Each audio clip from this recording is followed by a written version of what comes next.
All right, Gibson here. Today we're going to move ahead in our study of Newton's laws of motion and look at friction as a force in greater detail and be able to solve some problems with friction. So let's look at our objectives. First is to define frictional force, and we're going to see we actually have two cases, static and kinetic. And then so there's our second objective, distinguish between static and connection friction. So what causes frictional force? We've talked about this a little bit already. Basically, when two objects rub together, their surfaces have really microscopic contact points. If we could look under a microscope, we would see it's a bunch of peaks and valleys. And so when they rub against each other, they have to either kind of shave or break those peaks down or lift up and move over them, right? And so it takes force either way to do that. And that is where the frictional force comes from. Now, as we apply that force, it often results in heat, right? Everyone experienced that. You rub your hands together or you rub your hand on a surface very rapidly, and you can feel the heat being generated by that. All right, let's talk about these two cases of frictional force. So here's a block on a surface, and we would have a normal force upwards and a gravitational force downwards, okay? So before we start pulling on it, we would say the mass is at rest. The normal force is equal to the gravitational force. And since we're not pulling on anything yet, the tension force is zero. So the block has a net force of zero. We would say it's in equilibrium and has no acceleration. Now, what happens as we begin to pull on the tension or force gauge here?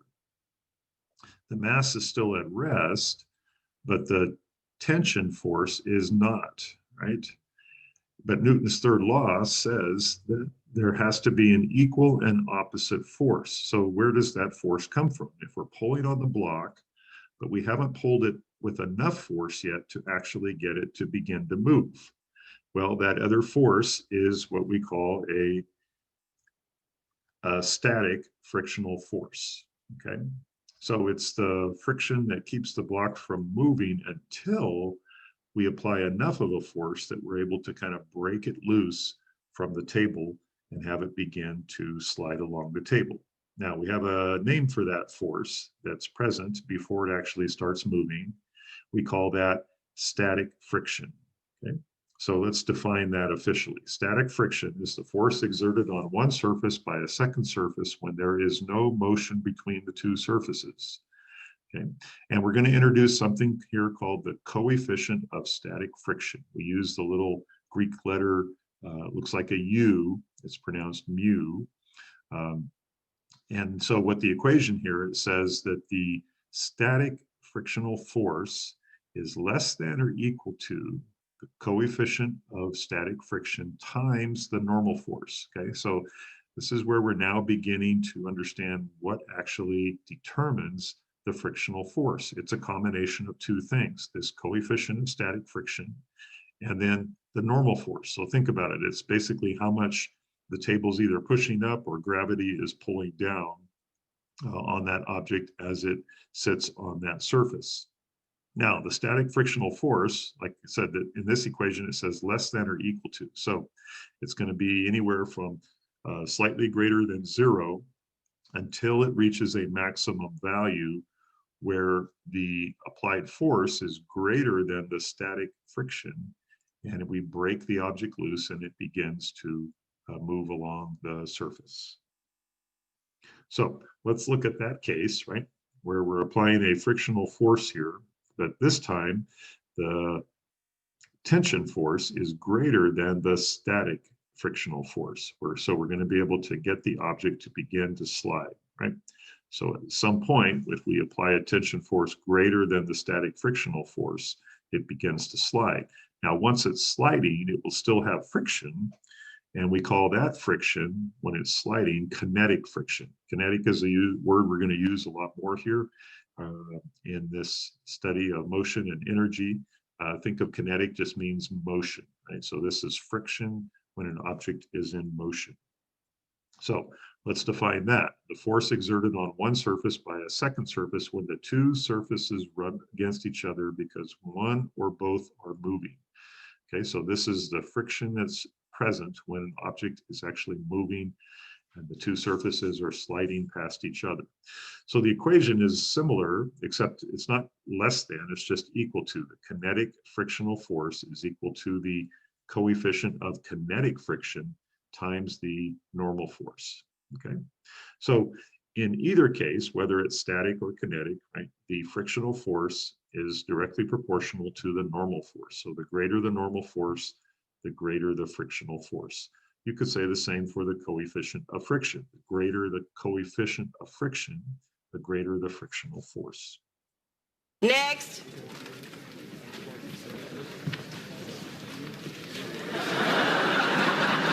Application? I'm actually more of a theorist. The application in your hand, give it to her. Oh,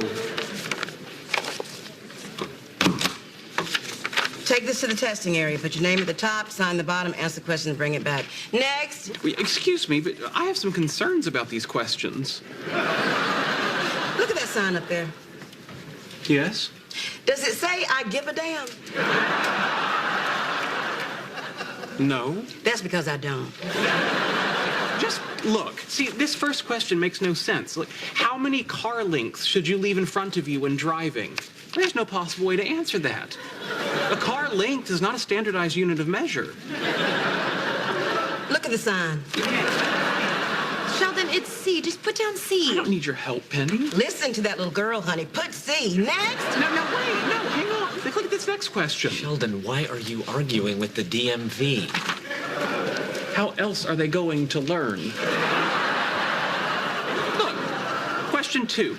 When are roadways most slippery? Now, okay, there are 3 answers, none of which are correct. The correct answer is when covered by a film of liquid sufficient to reduce the coefficient of static friction between the tire and the road to essentially 0, but not so deep as to introduce a new source of friction.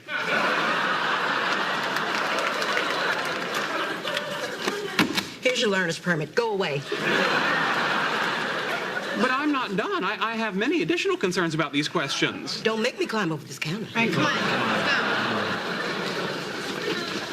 Next. Aced it.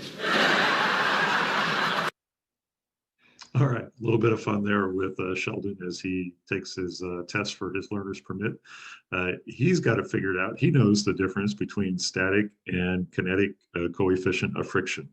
All right, let's look at some typical values here. And you notice I list both the static and the kinetic friction. And the first thing to notice is that the kinetic friction is, this coefficient for kinetic friction is less than that for static. Now, if you think about it, it makes sense. If we're applying a force trying to get an object to move, it requires a greater force to break it loose.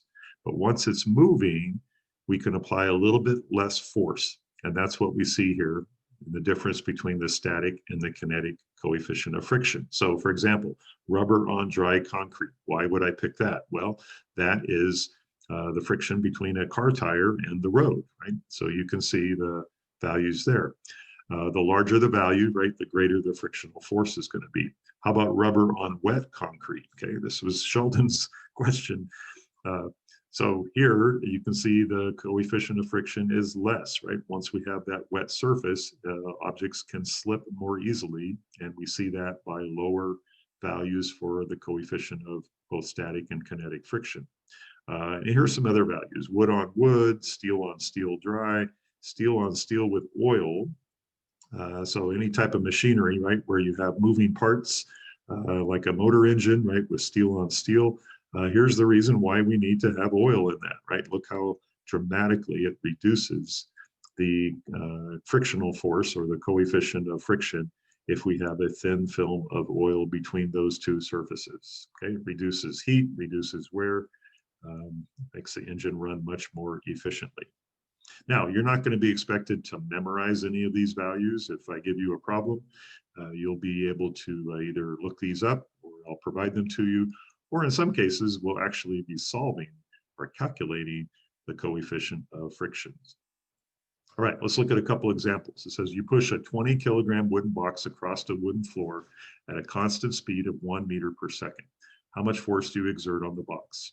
All right, so let's use our normal approach here, right? Draw a free body diagram. So here's our free body diagram, right? We've got gravity down, normal up. We've got an applied force to the right. And remember, frictional force will always be in the opposite direction of motion. So we're going to show that to the left here. What are our knowns and unknowns? Well, we know the mass. It tells us that 25 kilograms directly. We know the velocity. Do we know the acceleration? Well, it says it's moving at a constant speed. So that means the acceleration is 0. And do we know the coefficient of kinetic friction? Since it's moving, we want to use the coefficient for kinetic friction. So no, I don't know that, but we can look it up on our table here, right? It would be this value right here, 0.2. So let's put that into our problem. All right, what are we being asked to find? The applied force, right? How much applied force? So what do we know about the applied force? If it's moving at a constant speed, we know that the net force is 0. We're in equilibrium. So the frictional force and the applied force have to be equal to each other. But how do we calculate the frictional force? Well, it's the coefficient of kinetic friction times the normal force. So we can take this, right, and substitute it into our equation. So let's do that. And then how do we find the normal force? Well, the normal force, remember, is the same as the gravitational force, which is simply mass times acceleration due to gravity. So we can replace the normal force with this expression of mg. So we get our equation now. Frictional, or the applied force, is equal to the coefficient of kinetic friction times the mass times the acceleration due to gravity, or basically it's weight or normal force. So let's plug in our numbers. 0.2, 25 kilograms. I use 9.8 here. You could use 10, that's fine. And we get a value of about 49 newtons. So we would have to apply a force of 49 newtons to just overcome the kinetic friction and allow the box to move along at a constant speed. All right, let's look at another problem. In this case, we're not at constant speed. We have a 1.4 kilogram block, and it's slowing down with an acceleration of 1.2 meters per second squared. Now, if it's slowing down, right, that means the acceleration is in the opposite direction of the velocity. And we're being asked to find what is the coefficient of kinetic friction between the block and the surface. All right, again, let's draw a free body diagram. Now, in this case, we're not pushing or pulling on the block. It's simply already in motion, but slowing down due to friction. So the only force we have in the horizontal direction is the frictional force to the left. What are our knowns and unknowns? Well, we know the mass. We don't know the velocity. Do we need to know the velocity? Well, let's keep going here. The acceleration is 1.25 meters per second squared, and we're being asked to find the kinetic coefficient of friction. So let's write the equation using our unknowns, right? Well, what force is causing the box to decelerate? It's the frictional force, right? So the frictional force, if we use Newton's second law, has to be equal to the object's mass times its acceleration, right? Just using Newton's second law.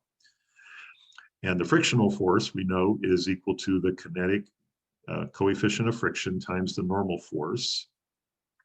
And the normal force we know is equal to the mass times the acceleration due to gravity. So here's our equation. Now notice, I haven't started plugging any numbers in here yet. And I really encourage you guys to work with these equations until you get it to a simplified form, then put the numbers in. Because notice what happens. We have mass on both sides of the equation, right?